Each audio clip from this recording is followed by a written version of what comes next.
Анафилактикалық шок дегеніміз ағзаға аллергендер түскен кезде жедел түрде дамитын, аллергиялық реакцияны тудырып, қан айналым, тыныс алу, орталық жүйке жүйесінің ауыр бұзылыстармен сипатталатын өмірге қауіпті патологиялық жағдай. Енді клиникалық классификациясына тоқталатын болсақ, ең бірінші бізде қас қағымды ағым деп айтылады. Өзі аты айтып тұрғандай тез дамитын, артериялық қан қысымының төмендеуімен, есінен танумен, тыныс жетіспеушілігімен дамитын. Бұл жерде басқа шоктардан ерекшелігі бұл терапияға тұрақты болады, яғни емге тұрақты болады да, әсер етпей қалады. Сондықтан да бұл кезде алғашқы минуттарда адам тіпті өлімге дейін алып кетуі мүмкін. Анафилактикалық шоктың қас қағымды тәрізді ағымы кезіндегі ең басты синдром жіті тыныс жетіспеушілігі болады, және де қан тамыр жетіспеушілігіне жүректегі бұзылыстар болады. Сондықтан адамның өлімге алып келу уақыты тез болады.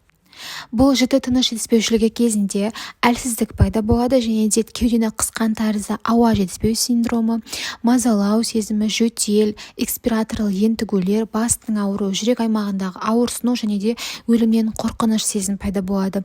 Ауа жетіспей жатқандықтан міндетті түрде гипоксия салдарынан денеде көгерулер, бозарулар, яғни цианоздар, аузындағы көпіршіктер, тыныс шығару кезіндегі құрғақ сырылдар, қиын тыныс алу, ысқырықты сырылдар естіле бастайды. Және де бетте, дененің басқа аймақтарында ангионефротикалық немесе квинке ісіну деп атаймыз, сол пайда болады. Бұл кезде жіті бүйрек жетіспеушілігі дамып, адам өлімге дейін алып келеді. Енді жүрек қан тамыры жетіспеушілігі кезінде бұл кенеттен басталатын әлсіздік, құлақтағы шуылдар және де салқын тер шыға бастайды. Жіп тәрізді пульстер болады, жүрек тондары кенеттен әлсірейді, есінен танып тырысулар болуы мүмкін. Енді рецидивті ағымы деген сөз, рецидив деген қайталау деген мағынаны білдіреді. Клиникалық жағдайы кезінде біз егер көмек көрсетсек, жағдайы жақсарып, бірнеше сағаттан кейін немесе тәуліктен кейін ол шок қайтадан пайда болуы мүмкін. Және де бұл алдыңғысына қарағанда өте ауыр өтеді, және де жаңа айтқанда емге тұрақты болып көмектесуі қиындайды. Үшінші ол бізде абортивті ағымы, шоктың асфиксиялық варианты деп атаймыз. Науқастарда клиникалық симптомдар тез жойылады және дәрілер препараттарды қабылдауды қажет етпейді. Енді осы анафилактикалық шоктың абортивті түрінің 5 варианты болады. Біріншісі бұл типті, гемодинамикалық, асфиксиялық, церебралды және де абдоминалды. Осы атауларға байланысты әр жердің өзінің клиникалық белгілері болады. Енді бұл қалай пайда болады? Қауіп-қатер факторлардан тоқталсақ, егер анамнезінде науқастың дәрілік аллергиясы болса, міндетті түрде медсестра немесе және де дәрігер ол пациенттен сұрау керек, дәрігер бір аллергияңыз бар ма деп, немесе ол пациент міндетті түрде дәрігерге ескерту керек, осындай дәрілерге аллергиям бар деген сияқты. Сосын бір дәрілерді ұзақ уақыт қолданып, әсіресе оның қайталау курстары болған кезде, полипрагмазия кезінде және де дәрілермен ұзақ уақыт бойы пайдаланып кәсіптік байланыс болатын болса, аллергия ауру анамнезінде, яғни туысқандарында, ата-анасында болатын болса, және де дерматомикоздың болуы, бұл пенициллинге сенсибиляциясы бар болған жағдайларда пайда болады. Диагностикасында шоктың қатерлі ағымы болған кезде науқастың шағымдары болмайды. Яғни науқас өзінің бір мазасыз сезініп жатқандығын, ағзасында қандай да бір өзгеріс болып жатқандығын ол айтып үлгермейді. Сразу есінің жоғалтуы, жүректің тоқтауы болып, клиникалық өлімге дейін алып келуі мүмкін.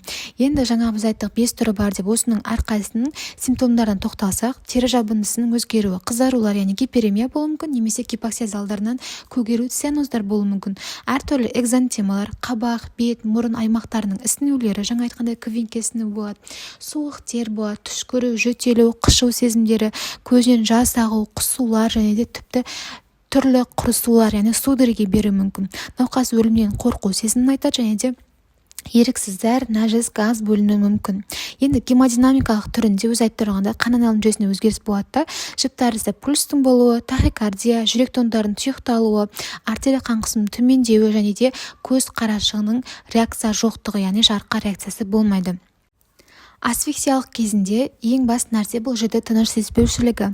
Бұл жерде көмей ісінеді, бронхтардың спазм болып, шырыш қабаттарының ісіну салдарынан өкпенің де ісінуіне дейін алып келеді, яғни ересектерде респираторлы дистресс синдромы туындайды.